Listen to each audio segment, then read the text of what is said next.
Hello friend, आप लोग कैसे हैं। आज हम बात करेंगे एक विशेष प्रकार के टॉपिक पर जिसका नाम है सॉइल इरोजन। सॉइल इरोजन यानी इसका हिंदी होता है मृदा अपरदन। ये मृदा अपरदन होता क्या है और ये जो टॉपिक है हमारे पढ़ाई के साथ साथ दैनिक जीवन में कैसे उपयोगी है, हम इसके बारे में भी चर्चा करेंगे। सबसे पहले जानेंगे कि सॉइल इरोजन होता क्या है और मृदा अपरदन है क्या, और इस मृदा अपरदन जो हो रहा है उसका मूलभूत कारण क्या है, वो कारण कहाँ से निकल कर आता है जो मृदा अपरदन होती है, और मृदा अपरदन से हमें क्या समस्याएं देखने को मिलती है, उन समस्याओं पर भी हम एक नज़र देखेंगे। और उन समस्याओं से निपटान के लिए क्या उपाय किया जाए, हम उस उपाय के बारे में भी चर्चा करेंगे। और इस मृदा अपरदन से हमारे दैनिक जीवन पर क्या प्रभाव पड़ता है, उस प्रभाव के बारे में भी आज बताएंगे कि हमारे दैनिक जीवन किस प्रकार से मृदा अपरदन से जुड़ा हुआ है। सबसे पहले जानेंगे कि सॉइल इरोजन है क्या। तो जानते हैं कि मृदा अपरदन जिसका सामान्य अर्थ होता है मृदा के कटाव से है। मृदा जो अपरदन है उसका सामान्य अर्थ है मृदा के कटाव से है। भूमि का जो ऊपरी सतह है, क्रस्ट है, वो क्रस्ट का सबसे ऊपरी सतह हवा के द्वारा, वर्षा के द्वारा इत्यादि घटनाओं के द्वारा जब उस मृदा की ऊपरी सतह और ऊपरी परत का कटाव होने लगता है तो उसी को हम मृदा अपरदन के नाम से जानते हैं, जो एक धीरे धीरे और लगातार लंबे समय तक घटित होती है, जिसके कारण मृदा की ऊपरी परत का लगातार क्षय होता रहता है। और जब मृदा के ऊपरी परत का क्षय होगा तो ऊपरी परत में ह्यूमस की मात्रा अधिक होती है, जिसमें ह्यूमस की मात्रा की कमी होगी और जो उपजाऊ मैदान है उस उपजाऊ मैदान की उर्वरता क्षमता धीरे धीरे घटने लगती है। यह दक्षिण भारत की तुलना में उत्तर भारत में अत्यधिक प्रभावी है। दक्षिण भारत में इसलिए प्रभावी नहीं क्योंकि दक्षिण भारत की जो चट्टानें हैं वो काफ़ी कठोर हैं और उत्तर भारत की जो मृदा की बनावट है वो काफ़ी मुलायम है, और मुलायम होने के कारण यह वर्षा से और हवा से शीघ्र ही मृदा का कटाव होने लगता है, जिस कारण ये समस्या उत्तर भारत में हमें अधिक देखने को मिलती है। और उत्तर भारत में हम जानते हैं कि यहाँ पर एक उपजाऊ मैदान भी है, और उपजाऊ मैदान में जब मृदा के ऊपरी सतह का कटाव होगा तो उसका उपजाऊ क्षमता धीरे धीरे कम होने लगेगी, और जब उपजाऊ क्षमता कम होगा तो किसी भी अनाज का उत्पादन में कमी आने लगेगी और हमारे दैनिक जीवन पर प्रभाव डालने लगेगी। और मृदा अपरदन के प्रकार, इसके बाद चलते हैं मृदा अपरदन कितने प्रकार के होते हैं। पहला है लेयर या सीट इरोजन, जिसे कहते हैं परतदार अपरदन।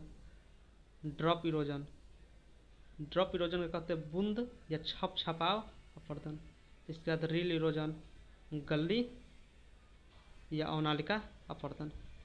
तो सबसे पहले जानेंगे कि परतदार अपरदन लेयर या सीट इरोजन है क्या। तो सामान्य ढाल वाले क्षेत्रों में वर्षा का जल एवं बाह्य जल के द्वारा मृदा के ऊपरी परत का प्रतिस्थापित या विस्थापित हो जाना, यानी कि इसके कहने का तात्पर्य है कि सामान्य ढाल उत्तर भारत के मैदान में जो स्लोप है वो स्लोप काफ़ी सामान्य है। ढाल यानी कि लुढ़कने वाली सतह, यानी कि सामान्य सतह और ऊपरी सतह के बीच में एक एंगल बना होता है, स्लोप बना होता है, तो वो जो स्लोप है उत्तरी मैदान में काफ़ी सामान्य है। और उस क्षेत्र में वर्षा का जल हो या किसी नदियों के द्वारा या किसी नाले के द्वारा जो जल हो उसके द्वारा जब मृदा की ऊपरी सतह प्रतिस्थापित हो जाती है, विस्थापित हो जाती है, तो उसी को परतदार अपरदन कहते हैं। और दूसरा है ड्रॉप इरोजन। ड्रॉप मीन्स होता है बूंद, यानी कि बूंदे बूंदे। जब वर्षा की बूंद बार बार एक ही सतह पर गिरेगा जिससे मृदा की भी कटाव होती है, इसी को ड्रॉप इरोजन कहते हैं। रील इरोजन, रील यानी कि एक नाली के द्वारा, एक सकरी छोटी नाली के द्वारा जब जल बहता है तो उस नालियों के द्वारा मृदा के ऊपरी परत का क्षय होता है, जिसे रील इरोजन कहते हैं। इसका बाद गली इरोजन, अवनालिका अपर्दन। अवनालिका अपर्दन होता है नदियों के द्वारा एवं बहते हुए जल के द्वारा। जब मृदा, मान लीजिए नदी का जल भी बह रहा है और वर्षा के जल भी किसी नाली के द्वारा बह रहा है, उस नाली की गहराई ज़्यादा हो और बड़ी बड़ी नाली का निर्माण हो जाए, इसे ही अवनालिका अपर्दन कहते हैं। ये जो अवनालिका अपर्दन है, गली इरोजन है, ये चंबल नदी घाटी में बहुत ज़्यादा देखने को मिलती है, क्योंकि चंबल नदी घाटी में जो बीहर का निर्माण होता है और उस बीहर में की जो गहराई होती है वो काफ़ी बड़ी और गहरी होती है, और उसके द्वारा जब जल बहता है तो बहुत सारे मृदाओं का कटाव होने लगता है, लगेगा कि एक बड़ा बड़ा नाला खना हुआ है। तो इसका सबसे बेस्ट एग्जाम्पल है चंबल तथा यमुना के बीहर का निर्माण। इसके बाद आप देखेंगे कि दो और अपर्दन है, एक है नदी किनारा अपर्दन, दूसरा है बाढ़ का मैदान अपर्दन। एक है नदी किनारा अपर्दन और दूसरा है बाढ़ का मैदान अपर्दन। तो नदी किनारा अपर्दन, जब नदी बहती है तो उसके कम से कम दो किनारा होता है, एक लेफ्ट साइड और एक राइट साइड। तो जब नदी बहता है तो अपने किनारे से भी मृदा का कटाव करते हुए आगे की ओर बढ़ते हुए किसी खाड़ी में जाके गिरता है।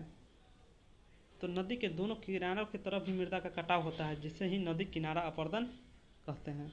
बाढ़ का मैदान अपर्दन, जब किसी समतल मैदान में वर्षा अधिक हो जाती है या किसी नदी में पानी सामान्य से अधिक ऊंचाई तक पहुंच जाती है तो वो पानी दूसरे क्षेत्र की ओर धीरे धीरे बढ़ने लगता है, जिससे बाढ़ का निर्माण होता है और वहाँ की उपजाऊ मृदा का भी कटाव होने लगता है, जिसे बाढ़ का मैदान अपर्दन कहते हैं। ये जो मृदा अपर्दन है उसके क्या क्या कारण हैं? मृदा अपर्दन के मुख्यतः दो कारक हैं, एक है प्राकृतिक कारक, एक है मानव या सांस्कृतिक कारक। प्राकृतिक कारक यानी प्रकृतियों के द्वारा कौन कौन सा कारक है जो मृदा अपर्दन को प्रभावी बनाता है?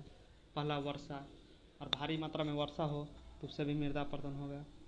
पवन, विंड भी अपने द्वारा धूल कण की मात्रा को उड़ाकर एक स्थान से दूसरे स्थान तक स्थानांतरित करते हैं। बाढ़ भी मृदा के ऊपरी सतह का कटाव बहुत ही अच्छी तरह से कर सकता है। सागरीय तरंग, भूस्खलन, बादल का फटना, सुनामी जैसी घटना, तटीय क्षेत्रों में ऊंचे ज्वार, बृहद क्षरण, ये जो इत्यादि घटनाएं हैं ये मृदा अपर्दन के लिए प्रभावी होते हैं। उसके बाद है मानवीय या सांस्कृतिक कारक, यानी कि मानव के द्वारा और हमारे संस्कृति में ऐसा कौन कौन सा कार्य है जिसके द्वारा मृदा अपर्दन होता है। पहला है कृषि, जब हम खेती करेंगे तो मृदा का कटाव करते हैं तो मृदा एक स्थान से दूसरा स्थान तक स्थानांतरित हो जाती है, तो कृषि के द्वारा हो गया। नगरीकरण की तीव्र दर, जब गांव के लोग शहर की ओर विस्थापित होते हैं तो शहर के लोगों के लिए जो भोजन है, आवास है, घर निर्माण की सारी वस्तुएं हैं, उन सभी आवश्यकताओं की पूर्ति ग्रामीण क्षेत्रों में वृक्षों को काटकर और उपजाऊ मैदान को में से उपजाकर उसके भरण पोषण किया जाता है। जंगलों में आग लगना जो उत्तराखंड की एक प्रमुख समस्या है। मानवीय गतिविधियों के कारण जलवायु परिवर्तन, बहुत सारे मानव गतिविधि ऐसा है जो हमारे जलवायु परिवर्तन को प्रभावित करता है। निर्वनीकरण की समस्या।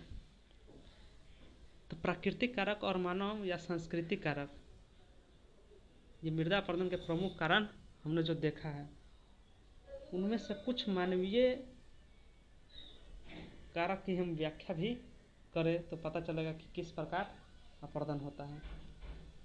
जैसे कृषि, कृषि कार्य मृदा अपरदन का प्रमुख कारण है, क्योंकि कृषि कार्य में वनस्पतियों को साफ कर दिया जाता है, जिसके परिणाम स्वरूप मृदा अपरदन की दर में वृद्धि होती है। यानी इसका कहने का तात्पर्य है, जब हम कृषि कार्य के लिए वनस्पति को साफ करेंगे, ये जो वनस्पतियां हैं मृदा को जकड़ कर मजबूती बनाए रखती है। जब इस वनस्पति को काट देंगे तो मृदा में ढीलापन आ जाएगा, उसका जो मॉलिक्यूलर फोर्स है उस मॉलिक्यूलर फोर्स में कमी आ जाएगी और मृदा ढीला हो जाएगा तो मृदा का कटाव होने लगेगा। दूसरा है भूमि उपयोग में परिवर्तन। भूमि उपयोग में परिवर्तन का सामान्य अर्थ जंगलों का कृषि भूमि, खनन एवं औद्योगिक गतिविधियों के लिए उपयोग करना है।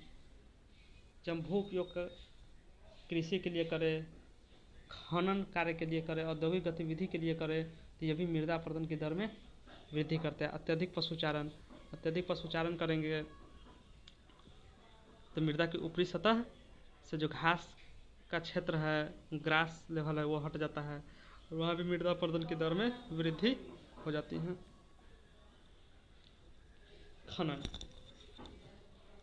किसी भी क्षेत्र में हम खनन का कार्य करें, जब खनन का कार्य करेंगे तो बड़े स्तर पर निर्वनीकरण होगा, बड़े स्तर पर वृक्ष काटे जाएंगे। जब वृक्ष काटे जाएगी तो मृदा का जो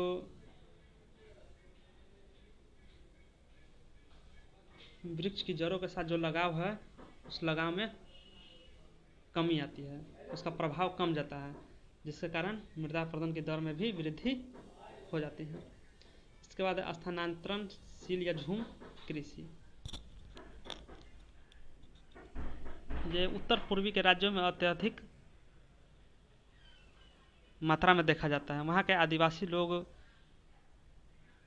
अपने प्राचीनतम खेती के तरीका को अपनाए रखते हैं। और स्थानांतरणशील कृषि में होता है कि आदिवासी लोग वृक्षों को काट देते हैं और जलाकर उसी राख का उपयोग कर उस मृदा को उपजाऊ बनाते हैं और 2 साल 3 साल 4 साल उस भूभाग पर खेती करते हैं। इसके बाद फिर दूसरे क्षेत्र में जाकर पेड़ पौधे को काटते हैं, फिर उसी प्रकार का खेती करते हैं, फिर तीसरे जगह पर जाकर पेड़ पौधे को काटते हैं, जिससे मृदा कटाव की समस्या देखने को मिलती है। ये सबसे अधिक उत्तर पूर्वी राज्यों में देखने को मिलती है। इसके विनिर्माण कार्य से भी मृदा का कटाव होता है। मृदा अपरदन का क्या प्रभाव है? ये जो मृदा अपरदन हो रही है, इस मृदा अपरदन का हमारे दैनिक जीवन में क्या प्रभाव पड़ेगा? सबसे पहले हम देखेंगे पर्यावरणीय प्रभाव। पर्यावरणीय प्रभाव है क्या? पर्यावरण निम्नीकरण की समस्या। हम बात किए थे कि स्थानांतरणशील कृषि या झूम कृषि, जब उस प्रकार की कृषि करेगी तो उसके लिए पेड़ पौधे को काटना कंपलसरी होता है। जब पेड़ पौधे कटने लगेंगे तो पर्यावरण निम्नीकरण की समस्या होगी। जब पर्यावरण निम्नीकरण की समस्या होगी तो उसे वायु प्रदूषण की समस्या उत्पन्न होगी, आहार श्रृंखला व्यवधान उत्पन्न होगा, जैव विविधता की भी हानि होगी और मरुस्थलीकरण, धीरे धीरे वो भूभाग बंजर हो जाएगा, जिससे मरुस्थलीकरण की भी समस्या उत्पन्न होगी। इसके बाद है आर्थिक प्रभाव। आर्थिक प्रभाव क्या होगा? मृदा अपरदन से मृदा की उर्वरक क्षमता कमी होगी। जब मृदा की उर्वरक क्षमता कम हो जाएगी तो कृषि उत्पादकता में भी कमी होगी।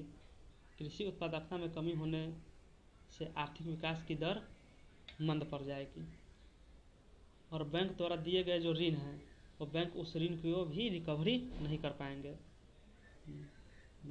यानी कहने का तात्पर्य है, कृषि बैंक से जो ऋण लिया है, जब कृषक को उत्पादकता में कमी आएगी, उसका आर्थिक विकास ही नहीं हो पाएगा, तो किस प्रकार बैंक का ऋण चुकाएगा? यानी बैंक के ऋण की भी रिकवरी ठीक से नहीं हो सकती है और आयात पर अत्यधिक खर्च होगा और सरकार इन सभी के भरण पोषण के लिए जो वस्तुएं विदेशों से आयात करेगी उस पर सरकार का भी खर्च बढ़ जाएगा और इस प्रकार आधारभूत अवसंरचना का विनाश हो जाएगा। कृषि क्षेत्र में धीरे धीरे सरकार का मनोबल कम होने लगेगी और उस पर निवेश कम हो जाएगा। इसके साथ सामाजिक प्रभाव क्या है? सामाजिक प्रभाव यह पड़ेगा कि कृषकों में अशांति हो जाएगी। कृषकों में अशांति होने के साथ साथ वहाँ पर हिंसा की समस्या देखने को मिल सकती है। किसान आत्महत्या करने लगेगी जब किसान आत्महत्या करेंगे तो सामाजिक अशांति अपने आप बढ़ जाएगी। वहाँ पर देखेंगे वहाँ का जो युवा है उसमें बेरोजगारी की समस्या देखने को मिल सकती है, भुखमरी की समस्या, और बेरोजगारी भुखमरी के कारण ही अपराध की समस्या उत्पन्न होती है, और जिसे सामाजिक प्रदूषण की समस्या भी कहा जाता है। राजनीतिक प्रभाव। राजनीतिक प्रभाव, जब अपराध की समस्या होगी तो पुलिस को भी एक चुनौती मिलेगी, जिसे प्रशासनिक चुनौतियाँ मिलेगी। सरकार को उस समस्याओं से निपटने के लिए कई प्रकार के राजनीतिक नियम बनाने पड़ेंगे, इससे राजनीतिक अशांति देखने को मिलेगी, और क्षेत्र में विभिन्न प्रकार के घटनाओं से क्षेत्र में शांति नहीं आ पाएगी और क्षेत्रीय अशांति की समस्या से जूझ रही होगी। और इन सारी समस्याओं को नियंत्रित करने के लिए हम लोग मिलकर क्या उपाय करें कि इन सभी समस्याओं पर नियंत्रण पा सकें। तो मृदा अपरदन का नियंत्रण हम किस प्रकार करें। तो मृदा अपरदन को नियंत्रित करने के लिए बंजर भूमि पर वृक्षारोपण करना चाहिए। जो वहाँ पर मरुस्थलीकरण की जो समस्या थी, उस मरुस्थलीकरण की समस्या से बचने के लिए उस बंजर भूमि पर हम क्या रोपें, वृक्ष की रोपण करें। और जो पर्वतीय क्षेत्र था, पर्वत के क्षेत्रों में जो झूम कृषि हो रही थी, वहाँ पर सीढ़ीनुमा कृषि की जाए, जिससे मृदा अपरदन कम हो, भूस्खलन की समस्या नहीं होगी। स्थानांतरण कृषि को प्रतिबंधित करना। जो आदिवासियों के द्वारा झूम कृषि, स्थानांतरणशील कृषि हो रही थी, उस पर सरकार को प्रतिबंध लगाना चाहिए और आदिवासी को एक अलग प्रकार की सब्सिडी देकर उसे सामान्य कृषि करने के लिए प्रोत्साहित करना चाहिए। कृषि भूमि पर छोटे छोटे बांध बना देना, और जिस क्षेत्र में बाढ़ की समस्या अधिक होती है उस क्षेत्र में छोटे छोटे बांध बनाकर हम मृदा अपरदन का बचाव कर सकते हैं। फसलों की कटाई के पश्चात कृषि भूमि को ढक देना। जब फसल की कटाई हो जाती है तो मृदा को ढक दिया जाता है। उसको ढक देने से पवनों के द्वारा मृदा अपरदन नहीं होता है। कृषि भूमि के टीले, ढेला की संख्या को कम करना। जब खेत की जुताई होती है तो बड़े बड़े ढेले का निर्माण हो जाता है। उस ढेले को छोटी छोटी भुरभुरी मिट्टी बना देना। मृदा के ऊपरी परत को घास के मैदान से ढक देना। खेत के किनारे पर लगाए गए मेड़ों पर वृक्षारोपण करना। जो खेत का जो आरी होता है उस आरी पर हम छोटा छोटा पेड़ रोप सकते हैं। मृदा का मल्चिंग करना, फसल चक्रण, मरुस्थलीकरण की प्रक्रिया को नियंत्रित करना। मृदा अपरदन को नियंत्रित करने हेतु सरकार के द्वारा उठाए गए जो कदम हैं उस कदम पर भी हम गौर कर सकते हैं, और इस मृदा अपरदन को नियंत्रित करके हम विभिन्न प्रकार की समस्याओं से बच सकते हैं।